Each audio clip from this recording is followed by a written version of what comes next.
आज शनिवार का दिन है और इस दिन शनिदेव की पूजा की जाती है। शनिदेव की पूजा करने से शनिदेव प्रसन्न होकर अपने भक्तों के सभी कष्ट दूर करते हैं। जिनकी कुंडली में शनि दोष हो, शनि की 7.5 या ढैया हो, तो उन्हें शनिवार का व्रत रखकर शनिवार व्रत कथा अवश्य ही पढ़नी और सुननी चाहिए।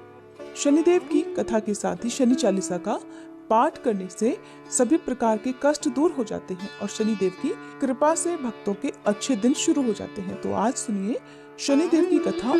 एक बार की बात है, सभी नवग्रहों यानी कि सूर्य, चंद्रमा, मंगल, बुध, बृहस्पति, शुक्र, शनि, राहु और केतु में विवाद छिड़ गया कि इन सब में बड़ा कौन है। सभी आपस में झगड़ा करने लगे और कोई निर्णय न मिलने पर सभी देवराज इंद्र के पास निर्णय कराने के लिए पहुंचे। सभी नवग्रहों को अपने सामने देखकर इंद्रदेव घबरा गए और उन्होंने निर्णय करने में अपनी असमर्थता जता दी, परंतु कहा कि इस समय पृथ्वी पर राजा विक्रमादित्य हैं, जो कि बहुत ही न्यायप्रिय हैं। वे ही आपके इस विवाद का निर्णय कर सकते हैं।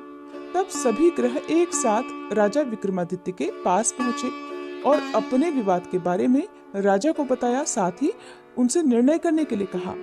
राजा विक्रमादित्य ने इस विवाद को बहुत ध्यान पूर्वक सुना। अब राजा इस समस्या से परेशान हो गए, क्योंकि वे जानते थे कि जिस किसी ग्रह को भी छोटा बताया जाएगा वही ग्रह क्रोधित हो जाएगा। तब राजा विक्रमादित्य को एक उपाय सूझा।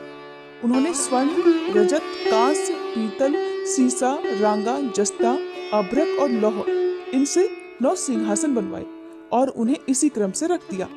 फिर उन सब से आग्रह किया कि आप सभी कृपया अपने अपने सिंहासन पर विराजिए। जो भी अंतिम सिंहासन पर बैठेगा वही सबसे छोटा होगा। राजा विक्रमादित्य के ऐसा कहते ही लौह सिंहासन सबसे बाद में होने के कारण शनिदेव सबसे बाद में बैठे, तो वही सबसे छोटे कहलाए। अब शनिदेव को लगा कि राजा ने ऐसा जानबूझकर किया है। तब वह क्रोधित होकर राजा से बोले कि राजा, तू मुझे नहीं जानता?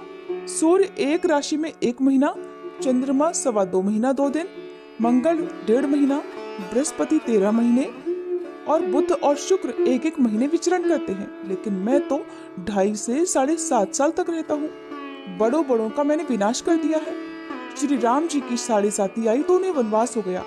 रावण की 7.5 आई तो उसकी लंका को वानरों की सेना से हारना पड़ा। अब तुम सावधान होकर रहना। ऐसा कहकर क्रोधित होकर शनिदेव वहां से चले गए। अन्य सभी ग्रह खुशी खुशी वहां से चले गए। कुछ समय बाद राजा विक्रमादित्य की 7.5 का समय आया। तब शनिदेव घोड़ों के सौदागर बनकर वहां पहुंच गए। उनके पास बहुत अच्छे अच्छे घोड़े थे। राजा ने जब यह समाचार सुना तो उसने अपने अश्वपाल को बहुत अच्छे घोड़े खरीदने की आज्ञा दे दी। उसने कई अच्छे घोड़े खरीदे और एक सबसे उत्तम घोड़े को राजा को सवारी करने के लिए दे दिया।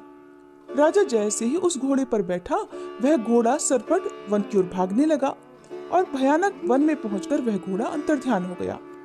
अब राजा विक्रमादित्य भूख प्यास से भटकते रहे। तब एक ग्वाले ने राजा को पानी पिलाया। राजा ने प्रसन्न होकर उसे अपनी अंगूठी दे दी।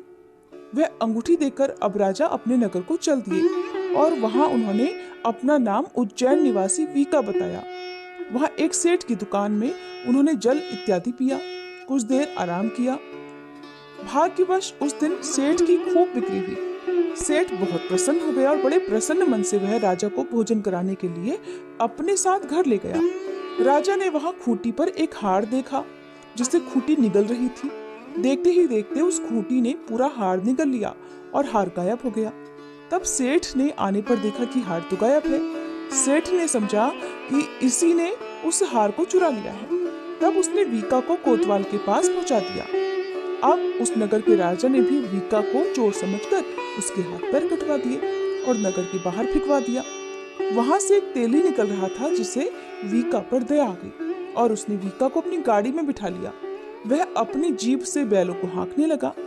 उस समय राजा की शनि दशा समाप्त हो गई।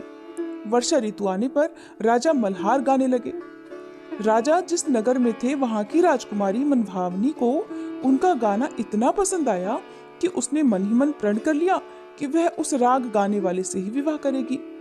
राजकुमारी ने दासी को राग गाने वाले को ढूंढने के लिए भेजा। दासी ने बताया कि वह तो एक अपाहिज है परंतु राजकुमारी नहीं मानी। अगले ही दिन से वह भूख प्यास त्याग कर बैठ गई कि विवाह करेगी तो उसी अपाहिज व्यक्ति से करेगी। बहुत समझाने पर भी जब राजकुमारी नहीं मानी तो राजा ने उस तेली को बुला भेजा और विवाह की तैयारी करने को कहा। इस प्रकार उस राजा का विवाह राजकुमारी से हो गया। तब एक दिन सोते हुए स्वप्न में शनिदेव ने राजा को दर्शन देकर कहा कि राजन, देखा तुमने, मुझे छोटा बताकर तुमने कितना दुख झेला है।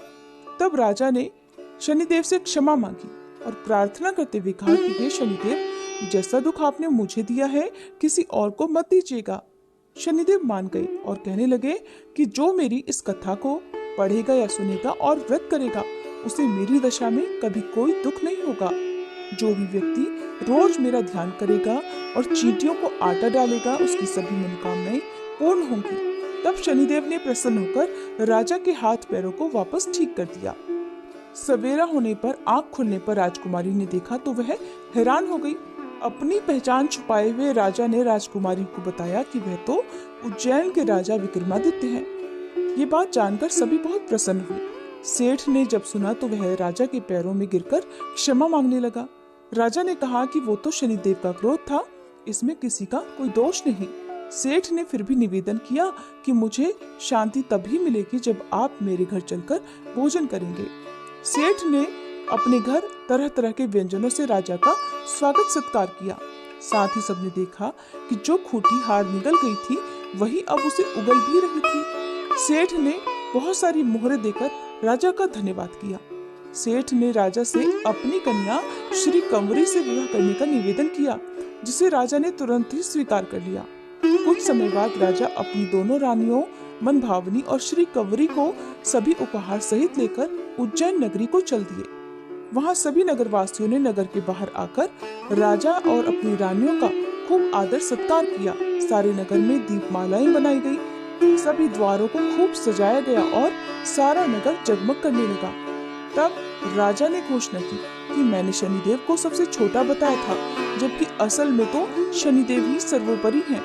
तब से सारे राज्य में शनिदेव की पूजा और कथा नियमित होने लगी। सारी प्रजा भी खुशी और आनंद के साथ अपना जीवन बिताने लगी। जो भी कोई शनिदेव की इस कथा को पढ़ता है या सुनता है उसके सभी दुख शनिदेव की कृपा से दूर हो जाते हैं। व्रत के दिन इस कथा को अवश्य ही पढ़ना या सुनना चाहिए। यदि संभव हो तो सप्ताह के सभी दिन इस कथा का पाठ करना चाहिए। शनिदेव महाराज की जय। उम्मीद है ये वीडियो आपको पसंद आई होगी।